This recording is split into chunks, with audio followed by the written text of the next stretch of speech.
Okay, so we are on the 12th day of April, and we lost power. It didn't come on till like 9 o'clock this morning, and I had places to go.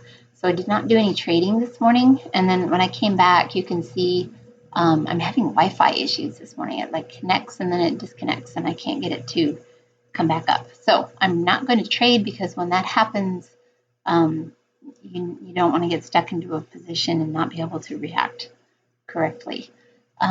And it's better to trade on the computer, again, because you've got so much more information available. I can make trades on my phone in an emergency, but I really don't like to do that because I just can't see all of the stuff accurately sometimes. But anyway, so I got it brought up this morning, and let's see, the time that it conked out again was 14:11, so like 5 minutes ago, something like that. So let's just talk about what happened today because it was pretty spectacular. We can see this is today's price action. Remember, yesterday it went flat for a while. And see, I believe yesterday it went up and then kind of leveled off. And I was thinking that it might go up to this point, but more than likely it was going to stay in this area until it started to drop, and then it would drop all the way down to the bottom of that channel. And I readjusted the channel just a little bit because of how far that it actually dropped. So now we have the tops lining up perfectly here. We've got 3 of them, and we've got the bottoms that are lining up perfectly as well. This one almost comes down to it. It's pretty darn close, but it's not quite there yet. So this is the 4-hour chart. So we are definitely developing a downtrend. And now, again, we're at the bottom of the channel. And so this is Friday. My prediction is that we are going to have it bottom out here and start going up, and it will go up until at least 52.26, where the blue SMA is here on the 4-hour chart.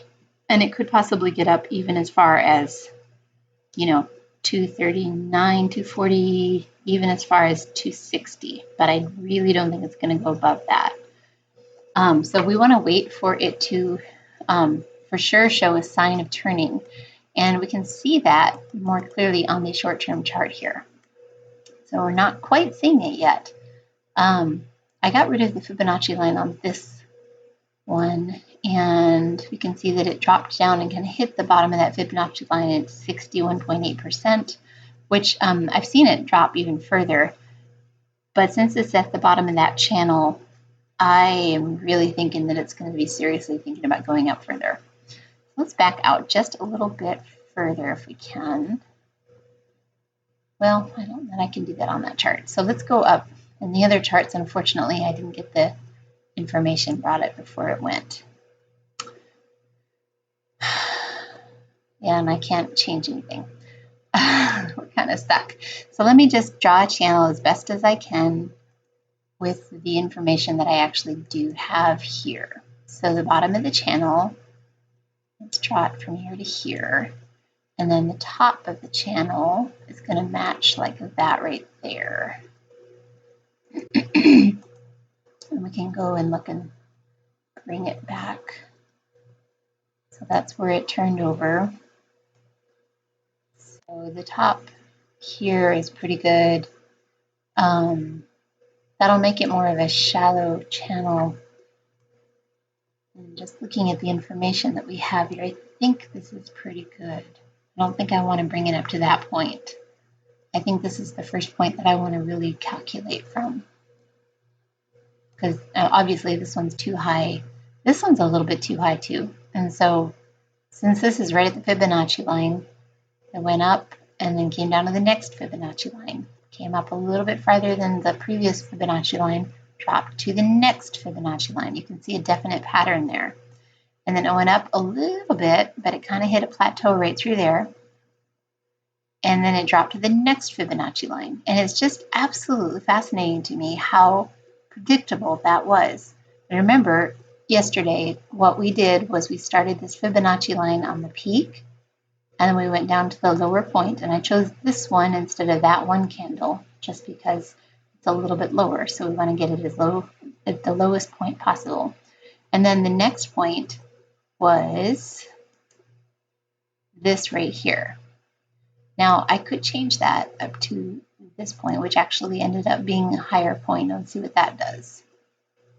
So we're still seeing, it's kind of hard to tell at this point, but you can kind of see, look at the candles. See if I can zoom in a little bit here, stretch this out.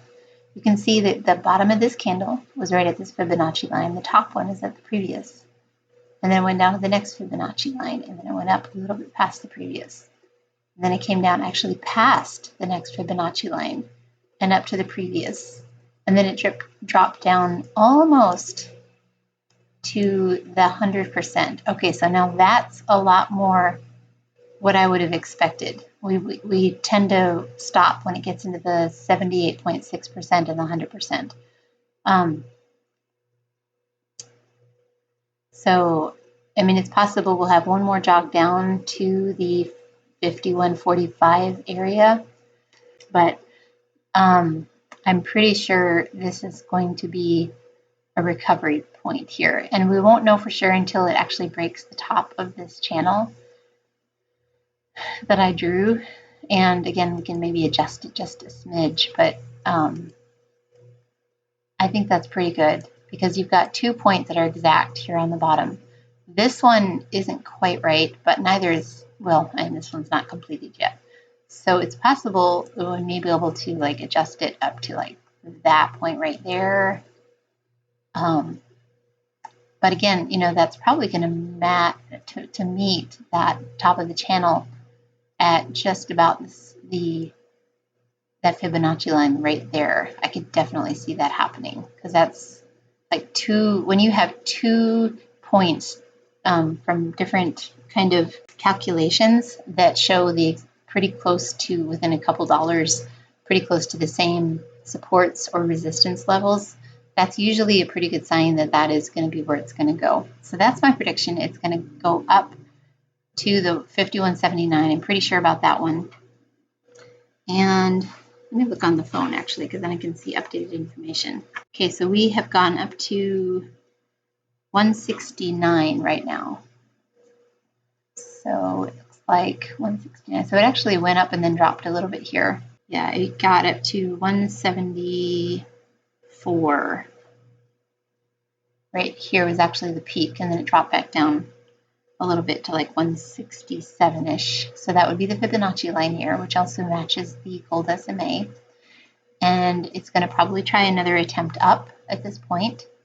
And it's probably going to get up to the 179. And at that point, it's going to be a big change in direction, because I think what we're seeing is we're going to go up now for a while, because we're on the up leg of a downtrend. And you can see that it is a downtrend for certain, because we are now down below. Our price action is almost completely down below that blue SMA, and it has been for a good long bit. I mean, it ended above it yesterday, and then it dropped back down today. So the next leg up is probably not going to get above that blue SMA. So on the 4-hour chart, just really watch that 180-day SMA line. And I seriously doubt, I mean, it will change a little bit as the price changes, but it's not going to go above that, I'm almost certain. So anyway, that's what's happening in the market. It's pretty exciting. Thanks for joining me.